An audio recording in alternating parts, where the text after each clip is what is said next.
కొమరంభీం ఆసిఫాబాద్ జిల్లాలో mineral water plant పుట్టగొడుగుల్లా పుట్టుకొస్తున్నాయని వారిపై water పేరుతో కూడా సాధారణ నీటిని సరఫరా చేస్తూ ప్రజలను మోసం చేస్తున్నారు. నిబంధనల విరుద్ధంగా ప్లాంట్లను నిర్వహిస్తున్న సంబంధిత అధికారులు తమకేపీ పట్టనట్లుగా వ్యవహరిస్తున్నారు. జిల్లాలో దాదాపు 80కి పైగా మినరల్ వాటర్ ప్లాంట్ ఇందులో ఉండగా కొన్నిటికి తప్ప మిగతా ఏ వాటర్ ప్లాంట్ కూడా రిజిస్ట్రేషన్ అనుమతులు లేకుండా ₹1,00,000 సొమ్ము చేసుకుంటున్నారు. ఈ నీటిని తాకిన వారికి కూడా అనారోగ్య సమస్యలు వస్తున్నాయి. మినరల్ వాటర్ పేరుతో వాటర్ ప్లాంట్ల యాజమాన్యాలు నీటిని శుద్ధి చేయకుండానే క్యాన్లలో నింపి నీళ్ల దంతా చేస్తున్నారు.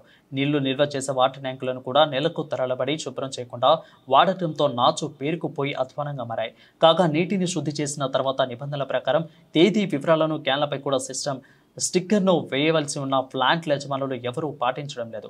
కనీసం ప్లాంట్ల వద్ద అర్హత గల ల్యాబ్ టెక్నీషియన్ ఉండి రోజు నీటిని పరీక్ష కాల్షియం మ్యాగ్నీషియం ఎంత ఉందో కూడా మొత్తాదులో కూడా చూడకుండా పరిశీలించిన తర్వాత నీటిని సరఫరా చేయాలి. కానీ అవేమీ లేకుండా కొందరు అపరిశుభ్రమైన నల్లాల ద్వారా వచ్చే నీటిని రుచికరమైన కెమికల్స్ కలిపి నీళ్లను సరఫరా చేస్తూ ప్రజల ఆరోగ్యాలతో ఆటాడుకుంటున్నారు.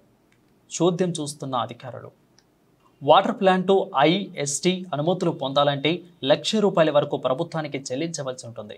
ప్రతి నెల పర్యవేక్షణ కొరకు ₹10,000, సంవత్సరంలో ఒక్కోసారి 2,000 కొరకు కూడా ₹50,000 వరకు కూడా రాష్ట్ర ప్రభుత్వానికి చెల్లించవలసి ఉంటుంది.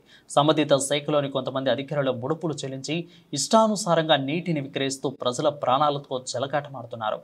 నిబంధనలకు విరుద్ధంగా జిల్లాలో కొనసాగుతున్న వాటర్ ప్లాంట్లను సీజ్ చేసి యాజమాన్యాలపై చర్యలు తీసుకోవాల్సిన అధికారులు మామూలు మొత్తులో పట్టించుకోకుండా వ్యవహరిస్తున్నారనే ఆరోపణలు విమర్శలు వెల్లువెత్తుతున్నాయి. అధికారులు స్పందించి వాటర్ ప్లాంట్లను తనిఖీ చేసి నిబంధనలకు విరుద్ధంగా నిర్వహిస్తున్న ప్లాంట్లపై చర్యలు తీసుకొని ప్రజల ఆరోగ్యాలను కాపాడాలని జిల్లా ప్రజలు కోరుతున్నారు.